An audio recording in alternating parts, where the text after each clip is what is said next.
Coming up next, I'm going to share some ways to build your personal brand, and I'm going to tell a story from my past that illustrates the power of practice. And we take your calls and chats, and it starts right now.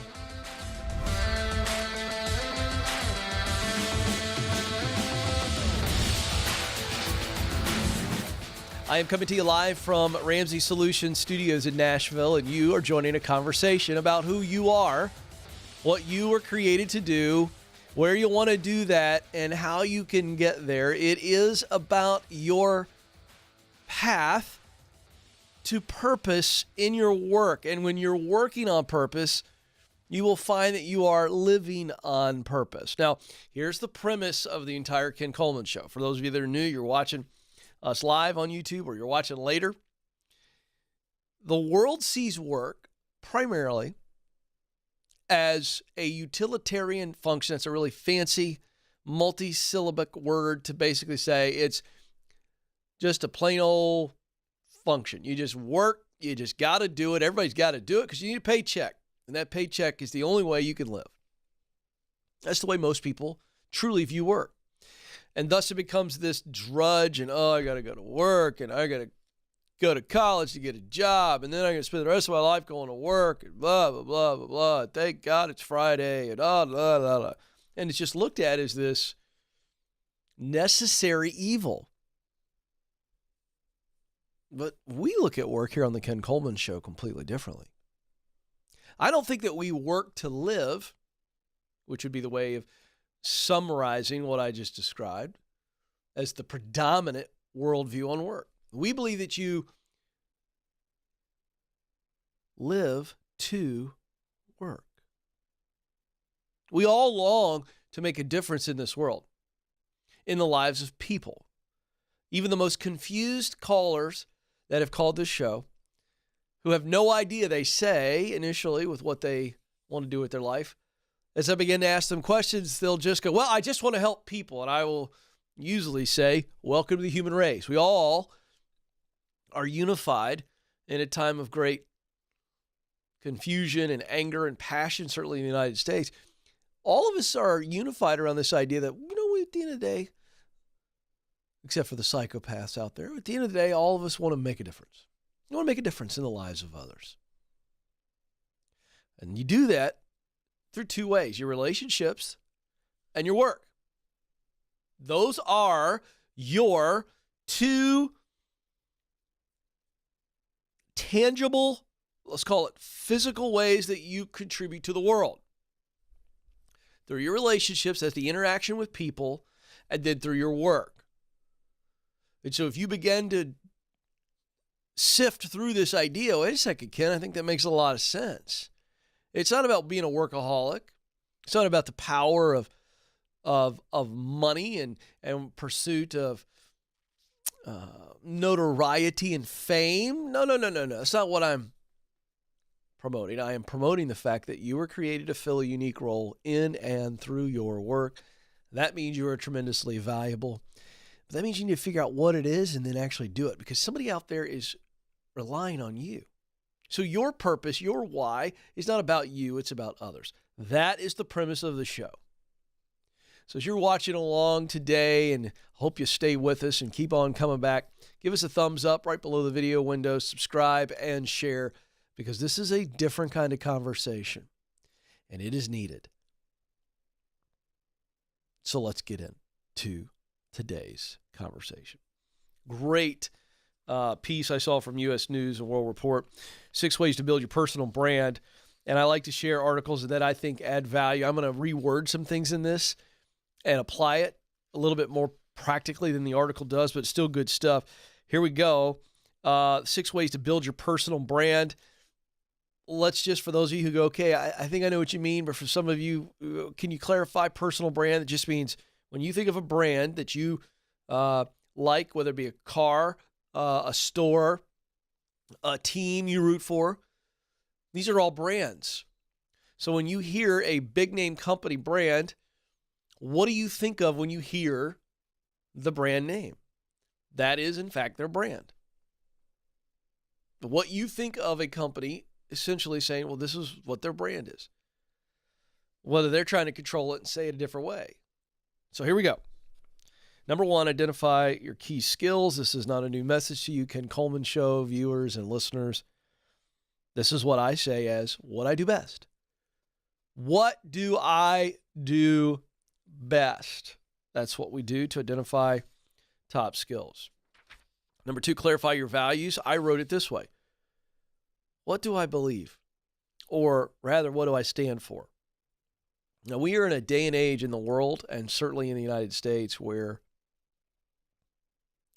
we are seeing more and more division, attacks, things of that nature on social media based on what you believe, what you're against. And I think we're going to have to do a shift here. I think healthy men and women are going to have to say, you know what? I know what I believe. I know why I believe it. But I'm going to start talking about it in a way that says, this is what I'm for. Who am I for? Why am I for this? I think that's something we have to do. 3, pinpoint your results. I wrote it down as this is what I produce. What do I produce?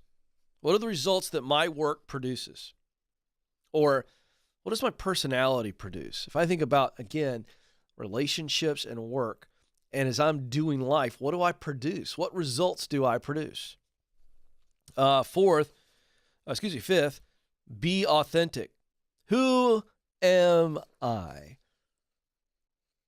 Nothing drives me any more nuts than watching people try to be something they're not. And it's very obvious to everybody who knows them that you're being a knockoff version of somebody else. There's only one you. Why don't you just do you? And finally, share your brand. Share it. Let people know, hey, this is what I do well. This is what I stand for. This is what I produce. This is who I am. Share it. Share it. Now, you got to be careful about this. You don't want to be obnoxious. But you do want people to know what you're all about, in a nutshell.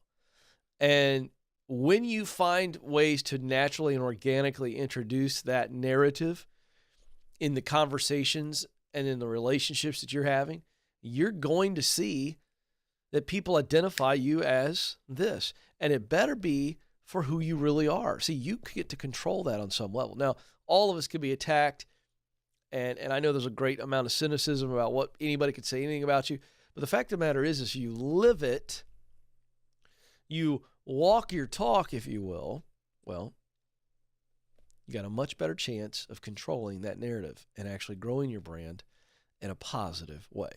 844-747-2577, 844-747-2577. Okay, I got to tease this because later in the program, I've already told Joe and Madison and Nathan I'm going to share the most humiliating thing that happened to me in my early days of pursuing broadcasting.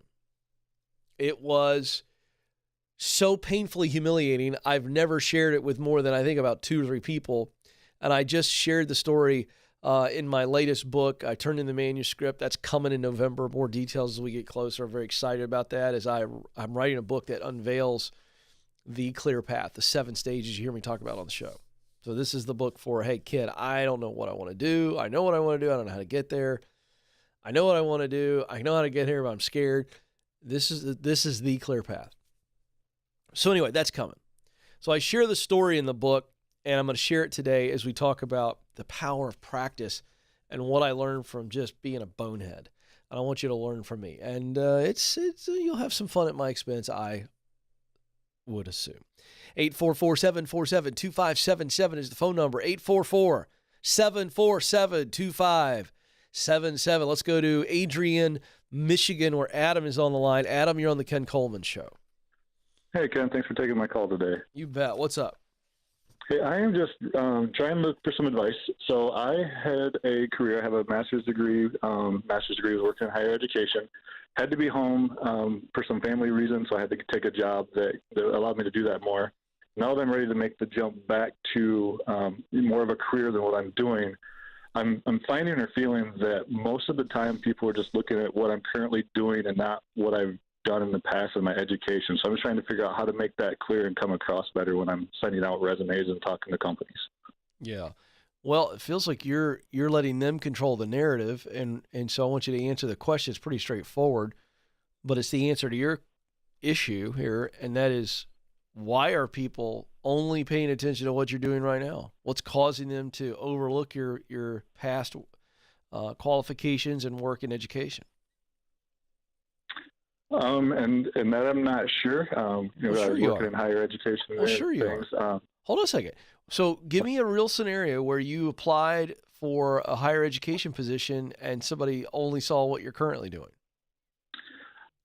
What I'm being told basically is that I don't have the qualifications for the position. Okay, but you see, that's very different than what you asked me, and that's okay. I'm not Okay. picking on you. But it's not that they're not seeing what you've done in the past. You're applying for things that you're not qualified for. That's a big difference. It's not like they're overlooking all the things you've done. They're saying you're not qualified for what you've applied for. So give me an example. What was it? What did you apply for? I've applied for advising positions. Working in higher education. Academic Correct, advising? Yeah. Okay. Yes. And what qualifications are you missing? If they're saying you're not qualified, then what is it that you're missing? That they're saying you must have these things here, and you don't have them. What is it? I don't know if it's just the years of experience, because my previous positions that I had there, I was kind of a broad, like I wore multiple hats because of the university I was at. So I don't know if it is just because I wasn't in a specific role. I was more of a floater with my position. So I've had a little bit of experience in doing that, but it wasn't my permanent position. So I don't know if that's the reason. Okay, again, what are they saying is required to become an academic advisor that you currently don't have? It's either education or experience. What is it? Most of the time they just talk to me about experience. Okay. All right. And so what experience is needed for you to get those gigs? I mean, the way I think of it and have thought about it would be just being able to get into that field to be able to start working in it. So I don't know if there's, what I was doing was entry level. So I don't know if I need to just continue to try to look into entry level and work my way back up. Yeah, that's it. See, I'm leading you there. I wanted you to come to the conclusion on your own, because we get this call a lot. So I don't want you to feel bad, and I don't want you to feel like I'm picking on you, but I'm forcing you into the corner of reality. Because people say this to me all the time. I call the show, Ken, I'm applying for stuff, and the problem is they're saying I need experience. How do I get experience if they won't hire me? And it's like, wait a second. Somebody got those jobs. How'd they get them? They had some level of experience. What is that experience? And you've already revealed what's going on here, is that your experience before at the higher education level was very entry level, and so you needed to stay in it a little bit longer.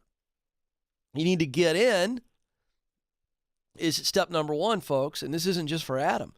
Get in. If there's a job you want and you're not qualified for it, you got to get qualified. It's stage 2 of my 7 stages. Get clear, get qualified is next. Well, how do I get qualified? There's 2 major ways: experience and education. What do I need to learn? And it sounds like you've got all the education requirements. Is that true, Adam? Yeah. Yep. I've got my master's degree. Great. So now it's all about doing. What experience do I need? Well, I've got to get in the higher education world. I got to get in, and it stinks that I got to go entry level, but that's how we all get in. We get in. And once I'm in, now I'm focused on doing a great job in the present by knowing my role, accepting my role, maximizing my role, growing my qualities that make me promotable. The 5 qualities are likable, coachable, reliable, adaptable, honorable. Those 5 things. You can grow. If you're a 5 in all of those on a scale of 1 to 10, you can become a 10 in those things. And Adam, if that's what you do, and if you got to work a second job because it's not paying that well right now, then that's what you've got to do. If you got to slash expenses big time for a season, a year or 2, then that's what you've got to do. You've got to get in, sir. You've got to get on the first rung of the ladder. Then we work on walking up the ladder. So there's really no magical answer for me. It's just you're applying for things that you're not qualified for. Okay, so I got to go get qualified. While I'm getting qualified, I can walk through stage 3 at the same time, which is get connected. So you're clear on what you want to do. You're ready to step into stage 2, get qualified. While you're there, get connected. Use the proximity principle. Get around people who are academic advisors. Get in places where academic advisors are hanging out, online, webinars and communities on Facebook, blah, blah, blah, blah, blah. You become birds of a feather flock together. That's what you become. You become a bird, and you start flocking around the whole academic advising world. And by doing so, you are going to meet more of the right people, and you are going to have opportunity to get in the right places. And that's where the opportunity shows up like a train at a train station. If I know today, if I need a train, I'm going to the train station. I don't even need a ticket. I just get to the train station, and I'll find a way to get on the train, because that's where the trains are. 844-747-2577, 844-747-2577. Madison, jump on there with Adam and see if he needs a copy of The Proximity Principle, my #1 best-selling book, which addresses this issue. This is for people who know where they want to go, but they're not sure how to get there. The Proximity Principle says, in order to do what I want to do, I've got to be around people that are doing it and in places where it is happening. Here's the formula. The right people plus the right places equals opportunity. So you can get it right now, all 3 formats, hard copy, autographed, the ebook, and the audiobook read by me, all 3 formats, one price, $25, kencoleman.com. Go to the store. Dwight's up next in Springfield, Missouri. Dwight, you're on the Ken Coleman Show. Yes, Ken, thank you for having me. You bet. Got a question about a non-compete clause. In October the 12th, I got let go from my company, and I've got a non-compete clause that is keeping me out of the whole agriculture field. And that's what my training is for 25 years. What can I do with this? Well, you have to play this thing out. When is it up again? When is the clause done? The clause says 1 year. The clause is specific, says that I cannot do one specific thing. Which is actually sell a certain commodity product. Okay. It's actually sell seed, row crop seed. Okay. And so much of the agriculture, you're into consulting and sales and everything across the board. It's all hooked in together. Is there any way to do this? And then on top of that, I had a job lined up in a little different field. And then my bosses gave me a horrible review in human resources from this new company, called and said, we probably need to do something here. We can't hire you, but you need to get a lawyer involved. So I was just trying to get some advice on some of this. All right, yeah, we got two major things. Let's look at the lawyer issue. Why do they think you need a lawyer? Because they pretty well said there's no way that company would have kept me on the payroll for that long. For the lies that they said, because the vice president of human resources said they knew they lied, but because that is now in my permanent file, I cannot go to work for that company. And they told me to get a lawyer involved, subpoena the records, and I could probably go after this company for bad-mouthing me. Okay. Have you seen the review? I have not, because I have to get a lawyer involved to see that. I have to subpoena the records. Oh, I see. I'm tracking. I got you. Well, it's interesting that they recommended this. I would talk to an employment attorney on this and get their 2 cents here, because this is going to continue to happen, is my guess. Do you have any sense, and I'm not asking you to do a bunch of speculation, but what do you think is going on? Did you do a bad job? Was there some type of incident where there was a personality conflict? But what do you know, having worked there? I built the territory. Then they split the territory up because I'd apparently done well enough job, and they took about 75% of the sales and gave it to a new person. And they gave me a year to get the new territory that they split off, that they left me such small left, to get built back up to what I was selling before, and then I was kicked out. Okay. So I mean, I went from $4 or $5 million in sales. Then they split the territory down to $1 million in sales. All right. They gave me a year, and I didn't get it back up, and then I was gone. Okay, so there was no personality conflict that you're aware of? Nothing that I knew of. Okay. They just gave me a 3.5% raise 2 months before they let me go. Yeah, I got you. And so this other company that you applied for, did they send you this via email, or was it all over the phone telling you what they thought you should do? They called me on a Saturday afternoon. Oh man, this is just so weird. There's so much for me. This is difficult because it's very hard for me to piece all this together. Why this company that you applied for, why they think the other company's lying. It just seems. Well, here's what you got to do. I think you talk to an employment attorney, and it's worth the consultation. It's worth that.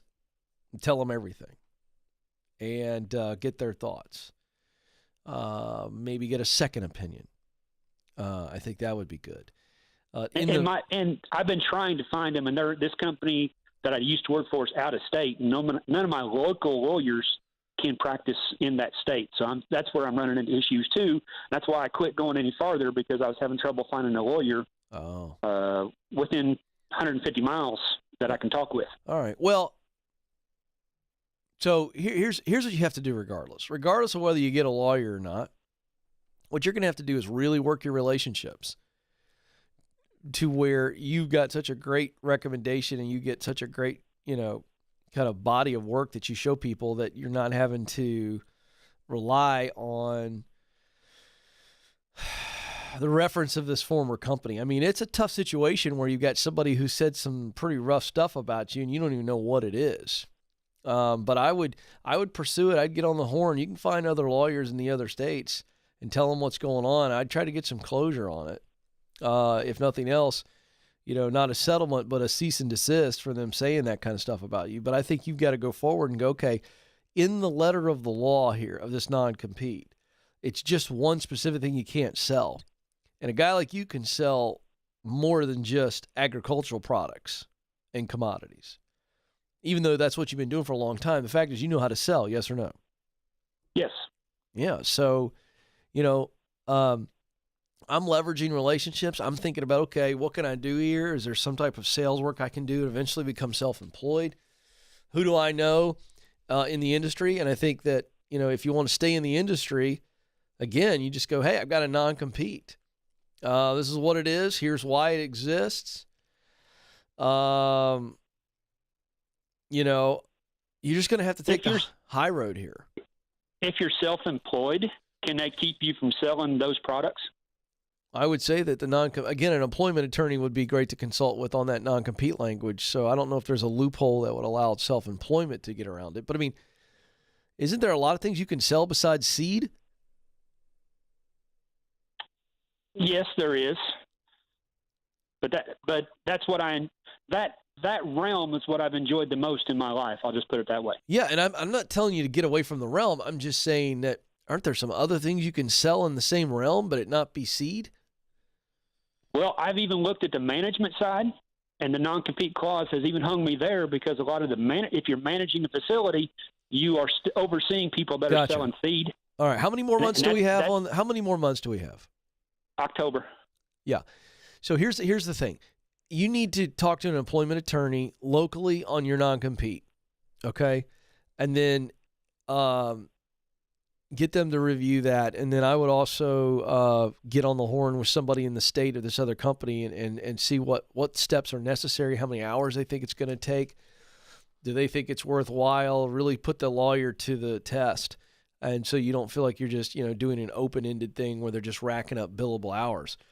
But you got to get busy, man, working relationships here to go, okay, until I get those two things solved, how much time before you have to bring a paycheck in? Are you already in that situation where you have to be working?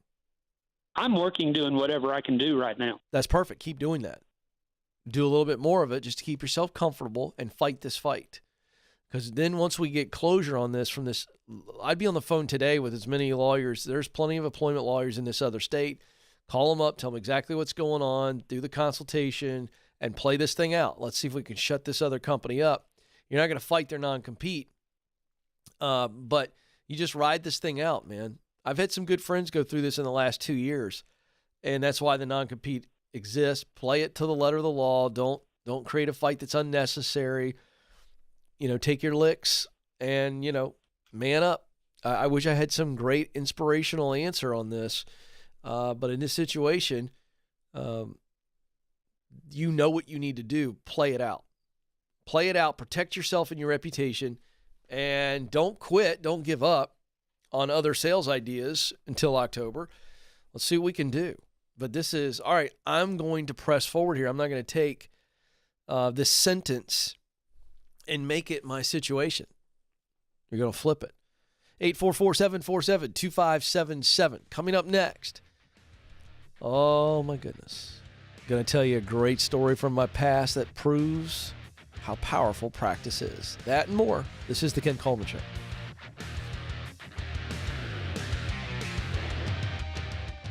We were drawn to Christian healthcare ministries because we both had young families and we wanted to have more children.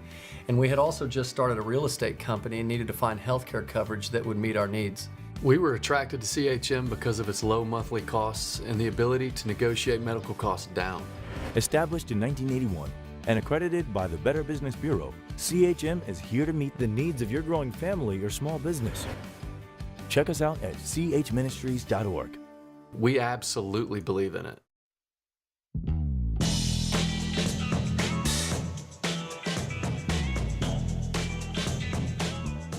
Welcome back. Coming to you live from Ramsey Solutions Studios in Nashville. This is the Ken Coleman Show, where we take your calls day in and day out, helping you get clear so you can get qualified, helping you get connected so that you can get started, helping you get promoted so that you can get the dream job to then give yourself away. So excited you're here. 844-747-2577. 844-747-2577. All right. I want to remind you, today is the last reminder for our Career Checkup Challenge on our official Facebook Ken Coleman community page. So the official Ken Coleman community is the page on Facebook. Go search it, join, and starting tomorrow, we've got a free 7-day Career Checkup Challenge. And think of this as like your doctor checkup, and see what your overall career health looks like. Where are you? What are the gaps? I'm going to walk you through this. This is such a great community, by the way. It is free. The entire challenge is free. Go to the official Ken Coleman community on Facebook, click join, and take part in the 7-day challenge. Okay, so I'm going to take you back in my journey to broadcasting. I early on figured out that I do want to do broadcasting. Television is more the goal at this point. Radio kind of comes to me a little bit later, but I'm really early into this thing. No college degree at all. I do not have one. Will never get one because I don't need it. But no broadcasting experience at all, but really felt like, hey, I want to go this direction. I really feel like I've got the talent to do this. I've done some live event hosting, been on stages and spoke my whole life. So I've got this communication skill and a desire to do broadcasting. And it's really early on. You know, I'm probably 2 years into the idea of it, trying to make some connections. I got nothing going. And my wife's cousin, if I said his name, many of you folks would know who he is. He's a well-known NBC reporter and has his own production company. And so reach out to him and tell him what I'm wanting to do. Does he have any connections, any relationships? I've got to get people start looking at me. I'll do anything. And he says to me, well, do you have a demo?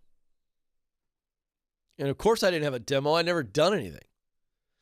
He's like, well, that's the first thing. You need to get a demo. You need to do some actual, show people that you can actually do stuff on camera. He goes, I'll tell you what I'm going to do. Let me connect you with a guy who I know who works with a national. Well, I'll just say it. This story is tremendously humiliating for me, but it's so good and you all need to hear it. So he basically says, I got a buddy who does a NASCAR show on Turner Sports.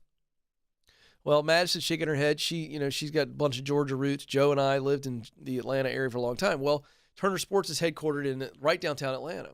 So it's about 25 minutes from my house. So I go, oh, this is great. And he said, let me connect with this guy. Let's see if he can get you in there sometime. And, you do some demo work, maybe do some highlights, and then you can take that footage and you could put it, in your reel. See if we can get something going for you. So makes the connection, and the guy says to me, yeah, why don't you come on down? He's like, have you ever done highlights before? And I'm like, no, but, I just started playing this confident card. Oh, yeah, no, but shouldn't be a problem. Really grateful. I got this. And I'm playing the confidence card big time because this guy's an insider. All right? And I'm also thinking, Joe and Madison, that I'm going to impress this guy and I'm going to impress everybody on the crew. And this is going to be a real in for me. I mean, I just knew this is great. Now, so I hang up the phone with this guy. Do I go online and do any research? Do I record the highlights from my sports shows that I watch?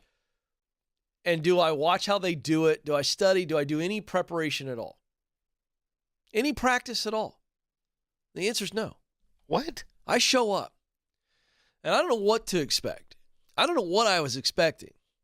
But folks, I show up and I'm there and I watch them do the show.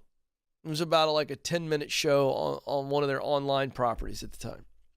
I'm watching this guy do the highlights, and they let me in, and the producers let me in. I'm standing in the back watching this, and they wrap. And this host comes out and goes, hey, guys, listen, I want you to meet Ken. He introduces me to the whole crew. These people are ready to go home. They're done with the show. He says, hey, he's going to jump in here, and he's going to do that last highlight package that I did. Okay. So I get up behind the desk, and I got two people fotzing all around me and putting, things in my ear and getting a mic on me and all this stuff. And now all of a sudden my pulse is out of control. I go from I don't know what I'm doing here to what in the world am I doing here? So they get me all mic'd up. He hands me these stack of papers that have his highlights on it. And he goes, okay, you want to review this real quick? He goes, let's roll through these. And he goes, here's my script on what I said. You can do whatever you want with it. But let's roll through these, guys, and let's let him hear it. And he goes, Ken, you saw what I just did. And so we're going to roll through these, let you watch it, and then we'll roll tape. Okay, great. So now I'm getting really nervous, Joe. I've got no saliva in my mouth because I realize this guy's not going to walk me through it and train me. He's just throwing me in there. And I'm now about to be exposed as the fraud that I am. So he rolls through the clip. It's about a 2.5-minute package. Now, Which folks, seems like forever. A lot of you watching right now are going, 2.5 minutes? Man, that's fast. No, you don't understand. 2.5 minutes in broadcasting land is like a Tolstoy novel. It's a long time, especially when you suck. Let me also remind you, before I tell you what happened, how quickly highlights go. And if you get behind in a highlight, guess what? The video doesn't stop. It just is like one car piling onto the next car and the next car and the next car. And before you know it, it is digital and entertainment carnage. So I went through it. I practiced it. It was really rough. I'm trying to play it off. Like, oh, yeah, I got it. Folks, I am so nervous. My lips would not open. They were stuck together. There was no saliva anywhere in my body. It was as though I had been in the Sahara Desert for weeks on end. He goes, all right, you ready? Before I know it, he's going 5, 4, 3, 2. He's counting it down. And I am like, and so boom, we're off and running. Folks, I was behind from the minute the clip started. I never caught up. I was a train wreck. I was lost. There were times where I didn't say anything. And I was molten lava. I was so embarrassed. I get done and the guy goes, okay, comes up. And we go through this 3 more times. Each time as bad as the last. No improvement at all. Why? Because I hadn't practiced. I was faking it. And there's this whole school of thought, fake it till you make it. No. Because you try to fake it in the wrong place, guess what? You'll never make it. You're done. Well, thankfully, he put me out of my misery. The crew was ready to go. I was ready to go. I was so humiliated. I had played this part up like I could do this. I wasted the crew's time. I wasted the guy's time. I wasted a recommendation from my wife's cousin. It was awful. It was the single worst audition for a sportscaster that I think exists on the planet. I was dreadful. So out of my league. Why do I tell you this story? Because in my book, The Proximity Principle, because of experiences like I just shared with you, you've got to find a place to practice. It's one of the 5 places that I tell you you've got to get in order for proximity to really take off. And here's what I should have done. What I should have done was practice highlights by taping them myself or asking a friend to just videotape me doing highlights, and do it that way. I could have done that easily on an iPhone or a camera. I could have done a lot of things. The fact of the matter is I put myself in a position that I didn't belong in. And I was an imposter and I was a fraud. Folks, it took me a long time to get over that. A long time. To this day, when I tell the story, Joe, I have anxiety. Like I have anxiety telling you all. When I relive what that was like for me, it's a miracle that I'm even here. Because it haunted me. All because I didn't practice. A place to practice is the low risk opportunity to get better. What I put myself in front of a bunch of pros, never having done highlights before, that's torture. That's not practice. I tortured myself. So one of the 5 places in the book, again, the proximity principle, is the place to practice. Low risk, and I can just get in and get better without causing all kinds of problems. There's 4 things. Nathan's going to put them on the screen. There's 4 things that the power of practice gives you. When you practice, low pressure, nobody's going to hire you on this. We're just practicing. 4 things. Number 1, real experience. Part of the problem with that story is I showed up that day, Nathan, and I'd never done any highlights. Never once. I had no experience. So I didn't even know what to expect. What I learned quickly is how fast those reels go. You got to know what you're going to say. You got to watch that clip ahead of time. And if that car's coming around the curve and spins out, you got to know that car's coming around the turn and spins out. And you got to have something to say. You also got to know that it goes to another clip. You got to be prepared. I had never done any of it. No experience.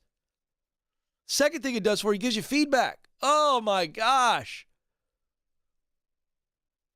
Practice gives you feedback. Hey, you got to be ready for this. Here are the 3 things you got to do a successful highlight package. You need the feedback.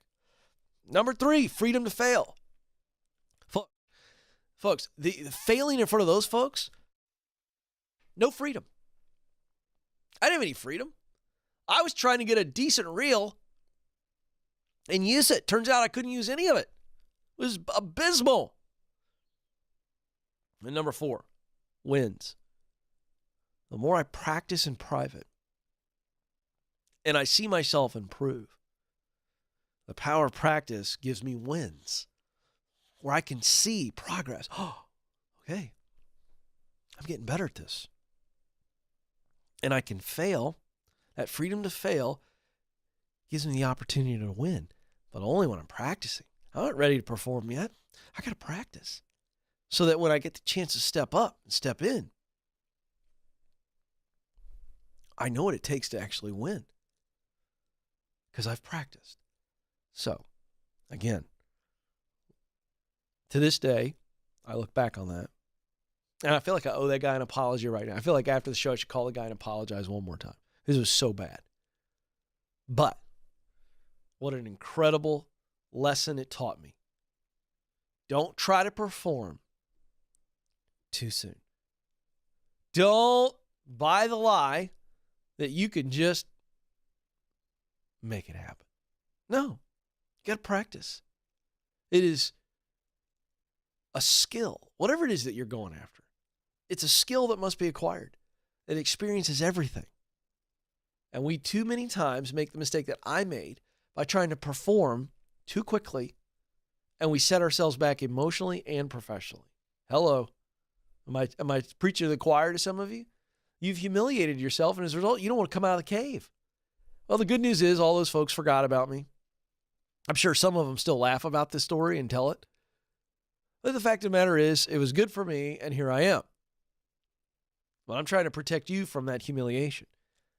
Practice, again, 4 things. Gives you real experience, feedback, freedom to fail, and wins. My time is almost up, but before I let you go, I want you to know that you matter and you do have what it takes. Don't forget to practice. Until next time, this is the Ken Coleman Show. Press on.